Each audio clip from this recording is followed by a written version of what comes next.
सम्मानित मुल्क के मालिकों, मैं बौद्ध भिक्षु सुमित रतन अपनी पूरी टीम के साथ पहुंचा हुआ हूं जबलपुर, जिसे मध्य प्रदेश का बहुत हरा भरा साफ सुथरा शहर माना जाता है। ये आज भी हरा भरा है, पहले भी था। चूँकि नर्मदा नदी जबलपुर के किनारे से बहती है और नर्मदा नदी पर हमेशा से राजा महाराजाओं का आना जाना रहा है। मैं आपको बताना चाहता हूं, भारतीय इतिहास उठा के देखिए, पढ़िए, तो आपको पता चलेगा कि भारत के महान सम्राट अशोक ने अपने जीवन काल में 84,000 बुद्ध विहार बनवाए थे।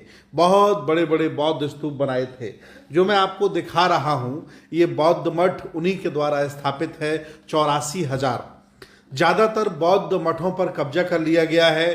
कुछ जमींदोज हो गए हैं, कुछ टूट गए, खराब हो गए, लेकिन ज़्यादातर अभी भी कहीं ना कहीं वो देखे जा सकते हैं।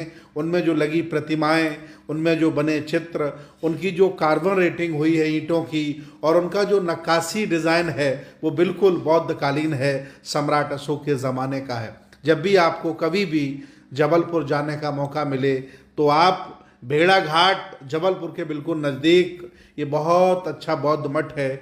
इसके अंदर बौद्ध भिक्षु भी रहते हैं। भारतीय पुरातत्व सर्वेक्षण के अनुसार इसके पास 25 एकड़ जमीन है, लेकिन आसपास के सामंती, जातिवादी और मनवादी लोगों ने कब्जा कर लिया है और आए दिन बौद्ध भिक्षुओं को वो जान से मारने की धमकी देते हैं। हमारे द्वारा जबलपुर के डीएम, शासन प्रशासन को भी सूचित कर दिया गया है। शासन प्रशासन ने नोटिस भी जारी कर दिया है।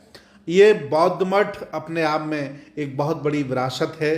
कई जगह धम्म लिपि में लिखा है, कई जगह हाथी और उस जमाने के शेर अंकित हैं, और बौद्ध भिक्षुओं का आना जाना, उनका मेडिटेशन करना यहाँ लगा रहता था। आज भी वहाँ बौद्ध भिक्षु रहते हैं। जबलपुर के जितने भी बौद्ध उपासक हैं, अम्बेडकरवादी हैं, बुद्धिस्ट हैं, मानवतावादी हैं, संविधानवादी हैं, वो साल में एक बार यहाँ जाते हैं। बड़ा सा आयोजन होता है और बौद्ध भिक्षुओं को यथासंभव सहयोग करते हैं।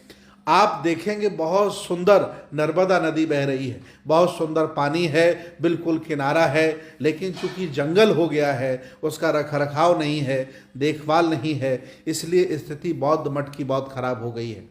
मैं निवेदन करूंगा भारत के सभी जिंदा जागरूक लोगों से कि जो विरासत की रक्षा नहीं करते, जो पूर्वजों की संस्कृति की रक्षा नहीं करते, उन्हें भी एक दिन मिटा दिया जाता है। और अगर आपने विरासत की रक्षा नहीं कर पाई तो आपके 4-5 मंजिल घर बनाने का कोई औचित्य नहीं है, क्योंकि जब आप नहीं रहेंगे तो इस घर पर भी कोई दूसरा कब्जा कर लेगा। इसलिए वर्तमान के भारत में